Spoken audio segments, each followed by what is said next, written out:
And for our final story, I'm very pleased to introduce Terry Dodd, who will be reading a piece he wrote a number of years ago that's based on his remembrances from childhood. And one of the things that I love about it the most is I think everybody has those types of stories. We can all relate to it. But it's special for me because when James and I first moved here to Denver, it was one of the first things I saw, Denver Theater, just down the road at the Acoma Center before it was called Curious Theater. And it was a Reader's Theater presentation along with another play that Terry had written. This time, he gets to read it, which is hopefully special for him as well because it is based on his family and it's kind of a nice holiday memory to share with us and hopefully adds a little extra meaning that we get to share it with him. So I'm going to turn the stage over to Terry Dodd reading, and there he is, Vaughn, New Mexico, Christmas Eve, 1956.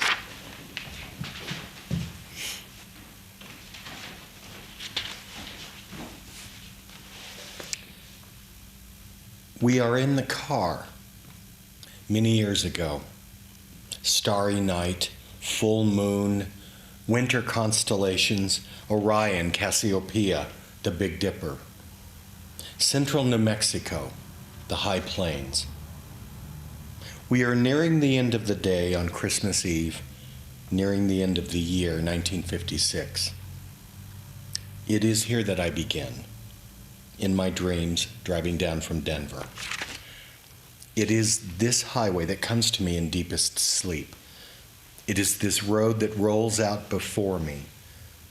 I trace the last curve of the highway north of Vaughn, New Mexico, heading south in my mind's eye.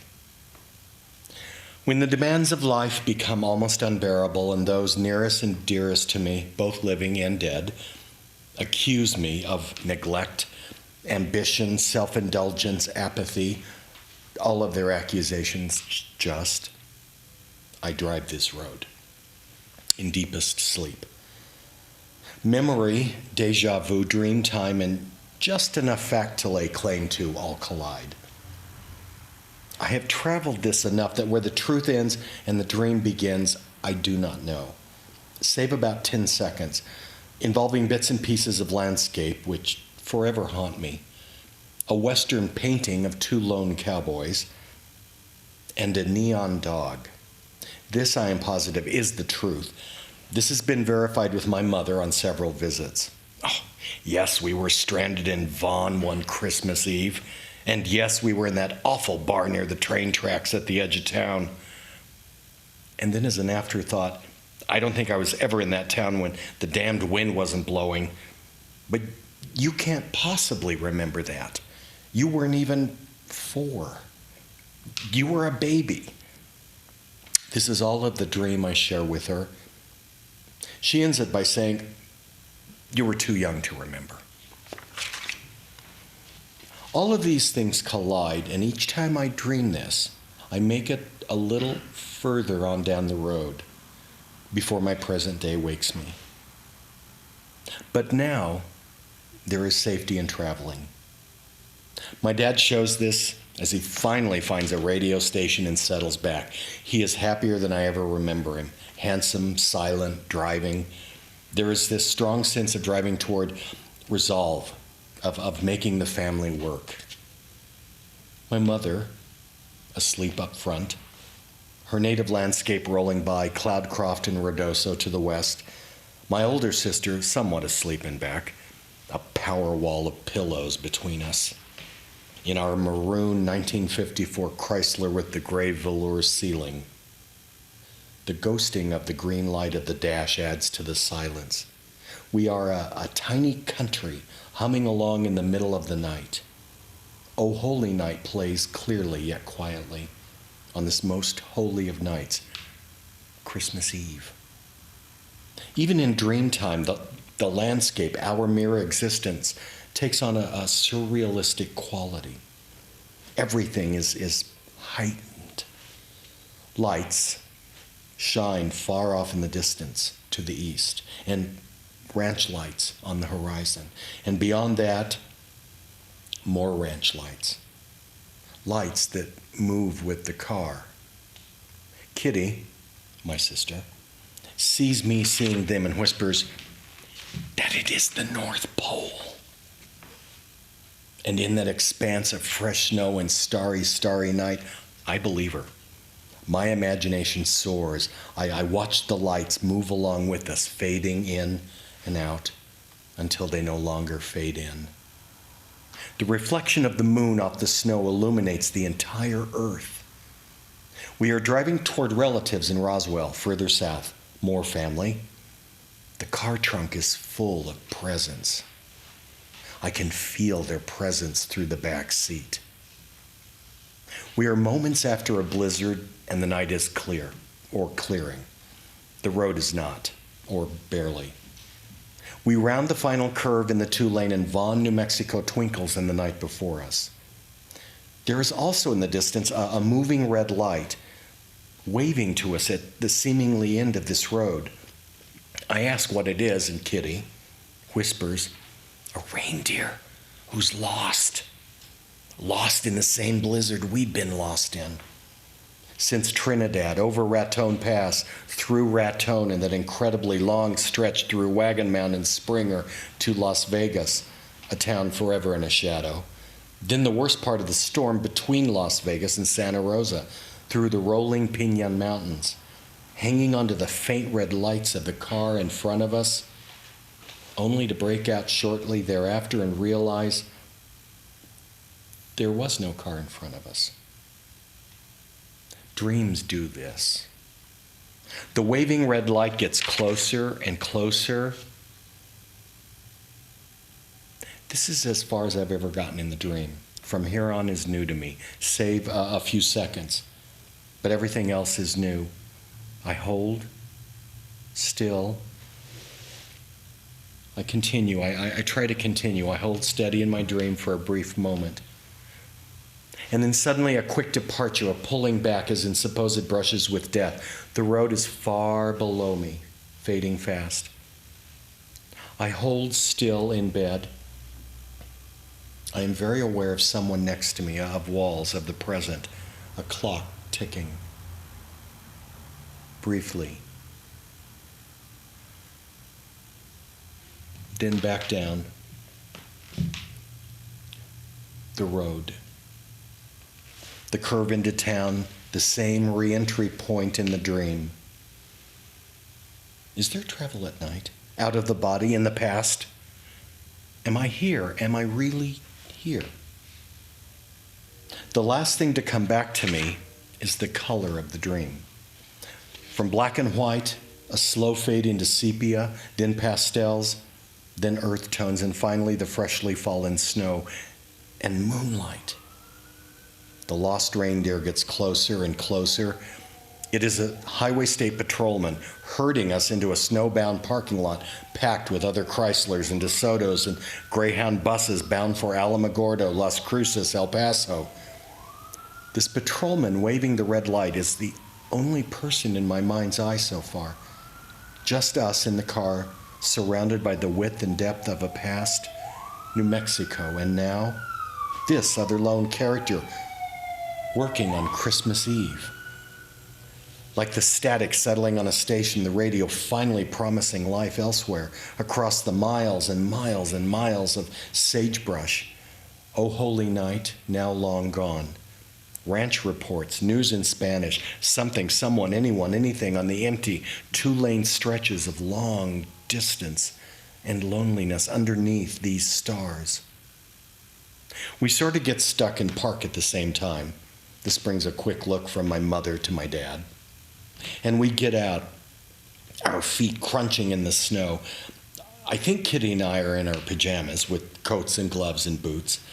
I'm not sure of this. Our feet crunching in the snow. The air is crisp with the smell of burning piñon and fireplaces, pot-bellied stoves, cooking, nearby houses, chimneys. The air is almost biting, making my nostrils flare and bringing color to my cheeks, stinging. The dream intensifies. Crunching our way through the drifts, following the pink pulsating siren call of a neon sign, we round the corner of the lone long wooden building to the tune of faint music and noise, to a giant neon sign of a cowboy with a lasso. He tosses it out and pulls it back in. in quick-fire succession, never catching anything, but constantly a man with a mission. He tosses it out and pulls it back in. White hat, blue jeans, red shirt, black boots, brown lasso. A striking sight against Christmas Eve. My dad stomps his feet free of snow and opens the door. From the echoing silence of before, the dream explodes into sight and sound. A rush of adrenaline sweeps across me like the opening of a bronc rider's gate at a rodeo. In my mind's eye, hundreds of people talking and noise and more noise, families and booths and kids everywhere. A honky-tonk Christmas Eve, smoke and more noise, kids with gifts, a long polished wooden bar, people on bar stools, luggage, suitcases, packages, tins of food, wrapped gifts, several kids sitting on the bar swinging their feet, smoke and noise, Christmas music, Hank Williams blaring off every booth. Band instruments sit quietly on a small stage. It is hard to remember the quiet of the night outside. Travelers and families and kids wearing layer upon layer upon layer of clothes like us, watching them, watching us. We make our way through the crowd heading for a booth in the corner near the window, totally steamed over. Some kids sleep. I do not know how. The comfort of activity, I guess. Writing in restaurants comes to mind. Gold tinsel is strung along the bar, leading up to a small tree, bearing the weight of the holidays. Above the tree on a built-in ledge, a small black and white TV. The hams bare, canoeing quickly across it. The sound turned down. Hank Williams still singing loud and clear, something about a star and a light and a savior. We get to the booth and slide in. The activity is beginning to settle into an organized chaos. Things begin to show themselves to me more clearly. A long, smoky mirror behind the bar, making the room look twice as big as it really is. An old wooden cash register that cha-chings open every few seconds with a sale. Another room near us leads to the bus boarding platforms. People and kids sleep on the floor. The entire bar is heavy with decorations hanging from the ceiling fan, the bar, the mirror, tinsel, snowflakes, paper angels, Christmas balls brightly colored in twinkling lights everywhere, holding their own against the old big bulbs. Now a woman sings, again a star in the east, going home, trying to get home by Christmas. I feel like a recorder, a camera, taking in everything, taking down everything, remembering. For what? For what? I stare at my mother and dad and sister for a long time, trying to understand, to comprehend those nearest and dearest, these few, these precious few that will teach me everything that there is to know about being alive, about relating, about being kind, about going gentle or not into that good night when the time comes. Oh God, be kind to each and every one of them in their time of taking. 2 already. My dad, my sweet sister. These people who will show me clearly who they are, but never ever tell me who I am. My dad looks at me, perplexed, quizzical to my expression back at him. I want so desperately to wish him a safe journey all the way up to that fateful April day decades later of his passing, now past. But how do you do that? I smile back at him and look over his shoulder and try to carry on. On one whole wall of the bar is a mural of a cowboy painting, a Western painting depicting 2 shadowy riders on horseback approaching a lone sod house on the high plains. A windmill stands nearby, stars abound, and one window in the house is illuminated by the glow of an oil lamp. The entire painting is illuminated by moonlight, much like tonight, though the moon is not seen. The tone is hard to tell and therefore open to interpretation. It's late at night or early in the morning. friendly? Who's in the house? Do they know someone's outside? Maybe they're peeking from another window. Is this on Christmas Eve? Did they have Christmas Eve? It's on the calendar, even a cowboy's calendar. Maybe this was Christmas Eve and they've come up a long way across the prairies to get here, and they're riding up to this house quietly. Why? Under all these stars, under that incredible sky of time and distance and history, this had to have been a moment in time to get captured like this. So what's the story? What? The barmaid wears Christmas tree earrings that blink on and off. She smiles at me as I stare at them. We get what they have left. Coca-Cola and chips. Potato chips. Got drained of everything else. Storm wasn't supposed to hit till tomorrow. Vaughn is the Lyman of New Mexico for stranded travelers. If you can just make it to Vaughn, you'll be okay. We've made it. We're here. There is safety in numbers as I look around the room, everything falling into a warm-sounding comfort, like dreams should be. Overall, the kids in the bar seem enthralled, their parents less so, waiting for the roads to clear. Kitty is stuck on a man in red when I realize it's Santa, sitting in a red leather booth not far from us. Several kids stand around. Kitty was right. This was the North Pole. We've stumbled onto Christmas.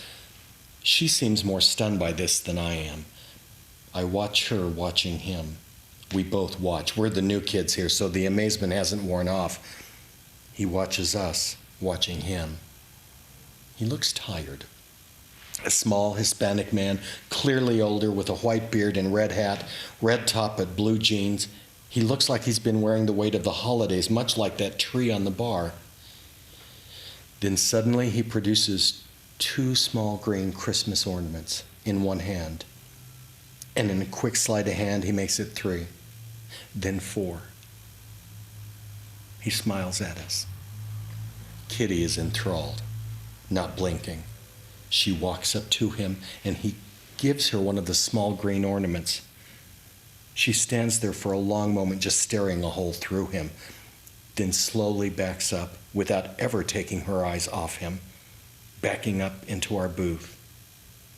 My dad lifts her back into the booth and puts a protective arm around her waist and kisses her gently on the cheek. Is Santa Mexican? Kitty! This is loud enough for 3 or 4 booths to hear. My dad smiles. The question is for my mother. Kitty senses this, and like a baby holding a rattler, she shakes it again. Is Santa Mexican? And again, is Santa Mexican? My mother quickly whispers to her, he could be. He might just be. To some children, he is. Kitty stares at him. I can almost feel the thought process weaving its way around her mind. A little bit of existentialism in a soon-to-be 7-year-old. A Mexican Santa? How can this be? That would mean one door opens to another, and so on and so forth. I put my head on my dad's shoulder, this man now gone from my life almost 20 years. But for now, in my dreams, we're here. My head resting on his shoulder. His hand touches my hair, and then he points outside. I look. We are under the neon logo of the Greyhound dog in the bar, an extension of the Greyhound station. I watch him run in position from our booth. First, he crouches, then he runs, then he reaches, then he crouches, then he runs, then he reaches. I watch him for the longest time, wondering why someone doesn't let him go, waiting for that moment for him to break loose and roar across the snowy plains into the night. There is talk of leaving, whispered between my mother and Dad. The picture on the TV above the bar begins to roll and then gets dim. I feel movement next to me on the bed. The whispers of leaving get fainter and fainter. Once again, I hold, steady, steady. We are back in the car. On the road many years ago. Starry night, full moon, winter constellations, heading south between Vaughn and Roswell. And there is nothing between Vaughn and Roswell except 120 miles of two-lane blacktop.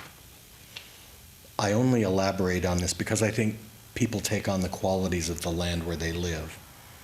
My mother from New Mexico, Lovington near Hobbs. My dad from Oklahoma, Godibo near Mountain View. The Southwest in name alone is a marriage of convenience because it ain't the South and it's not the West. My sister from Roswell. Me from here. I'm haunted by landscapes, wide open expanses, the distant horizon, the continual highway, the road that disappears off into the night, the wheat, the prairie, the high plains, the car, the road. Between Vaughn and Roswell is at the bottom of my well to draw from forever and ever. There is a sense of possible peace in finding the answer to who we really are out there somewhere. I mean, if you want to consider your vast canvas of experiences as a kind of roadmap, with certain stretches of highway being more important than others, like arteries to the heart, then we are nearing the heart. My dad is happy once again driving south, south being freedom. Strangely, whenever the need possesses me, I head south. Going south makes me relax, breathe to my full capacity. Going north several years ago to Anchorage to my sister's funeral clinched me, made me short of breath, greatly saddened and terrorized me. But for now, Kitty is introspective as a soon-to-be 7-year-old can be, looking out her window at the landscape rolling past.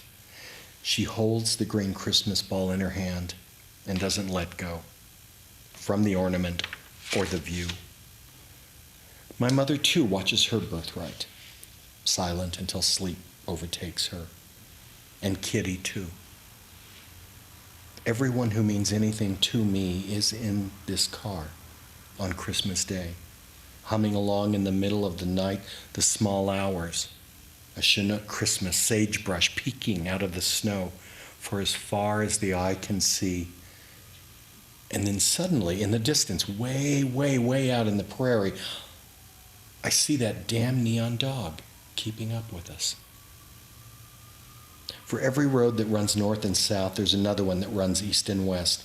We are at the top end of the cross, traveling south, heading towards Roswell, Las Cruces, the ends of the earth. You can see for miles in the desert. These lights that shine so brightly in the distance. The morning star shining brightest, all alone with the first light of Christmas Day. Daddy? I ask. Yes, he whispers back. Where are we going? He points. You see that big star straight on? Yes, sir, I whisper. That's where we're headed, for that big star. The road goes right underneath it. It'll take us home. Head for that star. And we do. That star. These stars that have shined since Jesus was a boy. These very same stars since before time. I watch until I can no longer watch. And then I sleep.